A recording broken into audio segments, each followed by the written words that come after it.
بسم الله الرحمن الرحيم. الدالة الخطية واضح من اسمها ان هي هتبقى على شكل خط. دالة خطية يبقى اكيد لما هاجي امثلها لازم تبقى شكلها على شكل خط. طب بتتكتب لي ازاي بقى؟ دالة السين بتساوي ألف س زائد ب. السين هنا أس واحد، يبقى الدالة هنا من الدرجة الأولى. اتفقنا الدرجة بتاعت الدالة هي ايه؟ أعلى أس عندي. أعلى أس عندي هنا هو الواحد، تبقى الدالة الخطية هي دالة من الدرجة الأولى. ما ينفعش السين تبقى تربيع ولا تكعيب ولا س أس صفر، ما ينفعش. يبقى السين أكبر سين عندي في المسألة أس واحد، فتبقى الدالة خطية من الدرجة الأولى. طب الألف والب، الألف ده اللي هو المعامل بتاع السين، والب ده الثابت.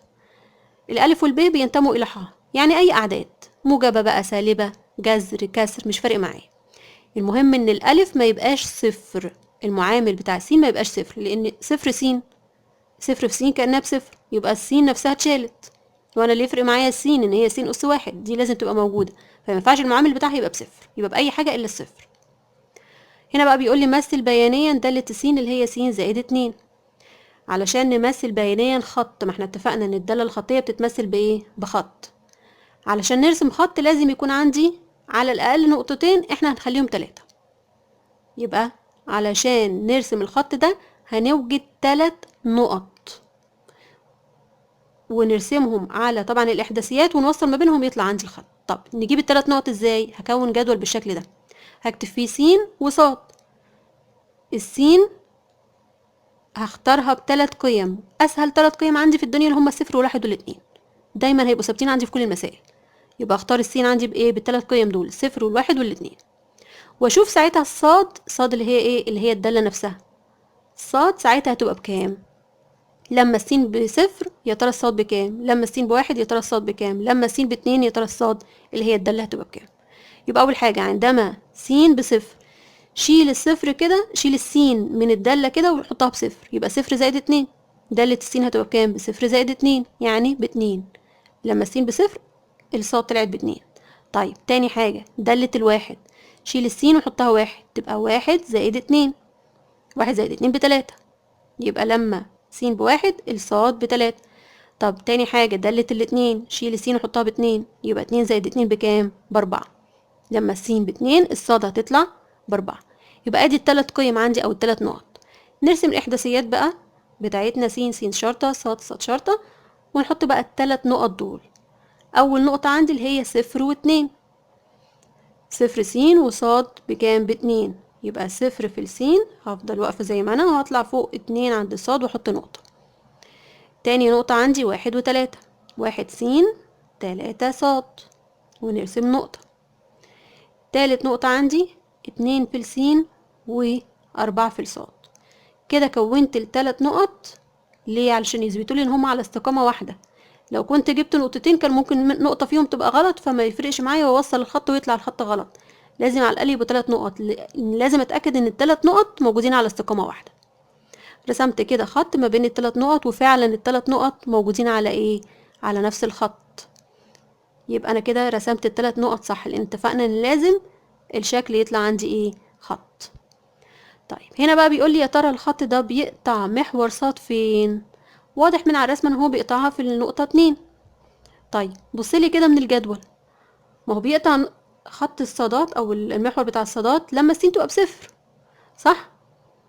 خط الصاد اصلا هو الخط اللي فيه السين بصفر، يبقى قطع الصاد امتى؟ لما السين كانت بصفر، اللي هي عند النقطة 0 و2.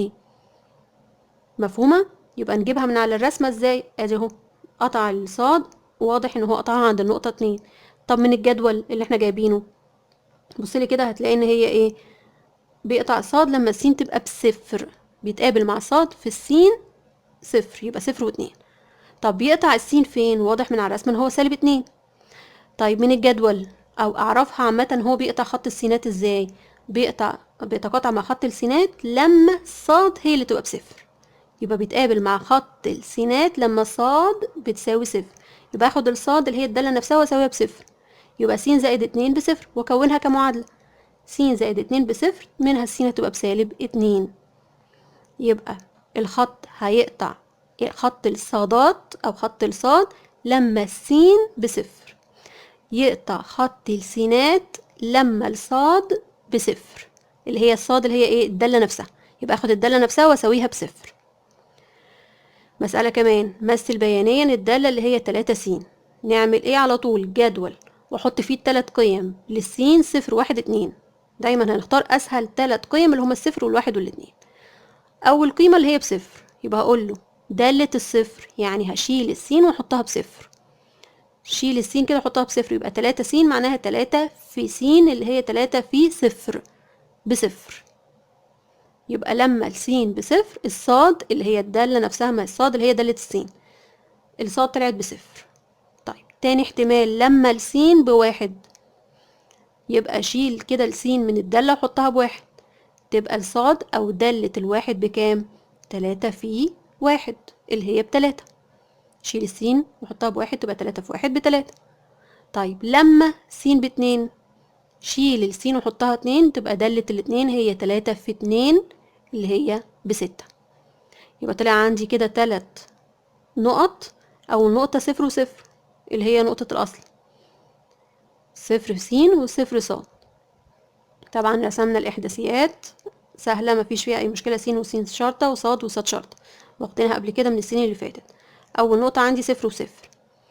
تاني نقطة 1 في السين و3 صاد، ونحط نقطة. تالت حاجة عندي، تالت نقطة 2 س و6 صاد. كده أتأكد بقى وأنا بوصل إن التلات نقط على استقامة واحدة. لو التلات نقط مش على استقامة واحدة، يعني ما ينفعش خط واحد يجمع ما بينهم، يبقى أنا أكيد رسمت فيهم نقطة غلط. يبقى أتأكد من التلاتة وأعيد عليهم من أول وجديد. لازم التلات نقط يتقابلوا مع بعض بإيه؟ بخط. طيب الخط ده بيقطع محور السينات فين ومحور الصادات فين؟ بيقطع محور السينات لما الصاد بصفر، بيقطع محور الصادات لما السين بصفر، صح؟ طيب واضح ان هو بيتقابل فين؟ في نقطة الأصل، صفر وصفر. يبقى بيقطع محور السينات في الصفر، وبيقطع محور الصادات في الصفر. مفهومة؟ من على الرسمة أو من فين؟ النقطة صفر وصفر، ما هو اتقابل معاهم في نقطة الأصل اللي هي صفر. يبقى قطع محور السينات في الصفر، وقطع محور الصادات في النقطة صفر. طب لو ما عنديش رسمة أو ما عنديش جدول في مسألة أكمل، هيقولي بيقطع محور السينات إمتى؟ بيقطع محور السينات لما الصاد اللي هي الدالة نفسها بصفر، يبقى اخد الدالة واساويها بالصفر. طب بيقطع محور الصادات امتى؟ لما السين بصفر، يبقى هشيل السين من الدالة واحطها بصفر. مسألة كمان، هنا مديلي الدالة بين سالب 2 س، يبقى هكون جدول هكتب فيه 3 قيم اللي هما 0 1 و2، ده للسين، يبقى 3 احتمالات للسين. أول احتمال لما السين بصفر، يبقى دالة الصفر بكام؟ ناقص 2 س، يعني ناقص 2 في س اللي هي ناقص 2 في صفر بصفر، يبقى السين بصفر، ساعتها الصاد تبقى بصفر. طب تاني احتمال لما السين بواحد، تبقى دالة الواحد سالب 2 في واحد، تديني سالب 2. تالت احتمال لما السين باتنين، يبقى دالة الاتنين سالب 2 في 2 اللي هي بسالب 4. كده كونت الجدول، عملت الثلاث نقط، يبقى لازم ارسم الاحداثيات واحط عليها الايه؟ السين والسين شرطه، صاد صاد شرطه، واحط النقط القيم اللي عندي. اول نقطه عندي 0 وصفر، نقطه الاصل. اول نقطه من الثلاث نقط هي نقطه الاصل. تاني نقطه 1 س سالب 2 صاد، يبقى همشي في اليمين 1 وهنزل تحت 2 واحط النقطه التانية. تالت نقطة 2 وسالب 4، يبقى همشي يمين 2 وهنزل تحت 4. كده التلات نقط عندي لازم اتأكد ان هما على استقامة واحدة واوصل ما بينهم خط. لو ما طلعوش على استقامة واحدة يبقى احنا اكيد رسمنا غلط. طيب برضو الخط ده بيتقابل مع محور السينات، هو اتقابل في نقطة الاصل، يبقى واضح كده ان هو بيتقابل في الايه؟ مع محور السينات في الصفر ومع محور الصادات في الصفر. طب لو مش عارفة، لو مش باين لي سواء من على الجدول او من على الرسمة، مش جايب لي اصلا الرسمة، نعمل ايه؟ بيقطع محور السينات عندما صاد تساوي صفر، بيقطع محور الصادات عندما س تساوي صفر. يبقى بيقطع محور الصادات لما السين تبقى بصفر، هشيل السين واحطها بصفر. بيقطع محور السينات لما الصاد بصفر، يبقى هشيل الصاد اللي هي الدالة نفسها هساويها بالصفر. تاني، مثل الدالة س بتساوي 5.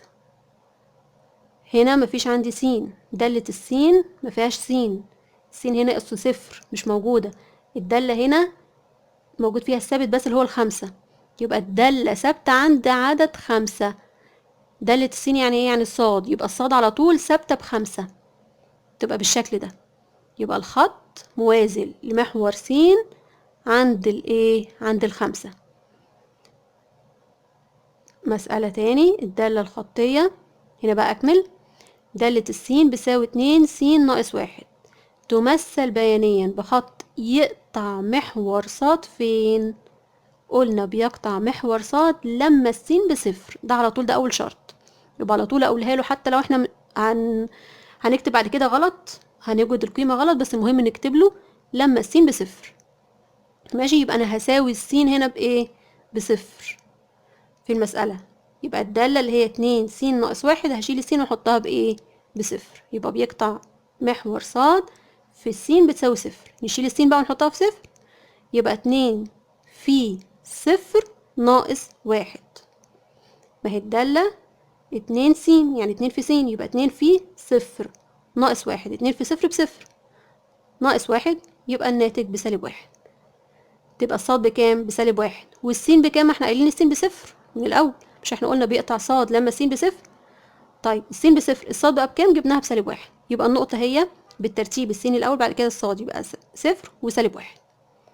طيب الدالة 3 س زائد 6 تقطع محور صاد فين؟ برضو بتقطع محور صاد لما السين بصفر، تقطع محور س لما الصاد بصفر. هنا عايز تقطع محور س امتى؟ لما الصاد بصفر. تقطع محور س يبقى لما الصاد بصفر، يبقى الدالة نفسها اللي هي الصاد هساويها كلها بصفر. يبقى هاخد الدالة نفسها اللي هي 3 س زائد 6 واساويها بصفر كأنها معادلة. يبقى حل المعادلة اللي هي 3 س زائد 6 بصفر،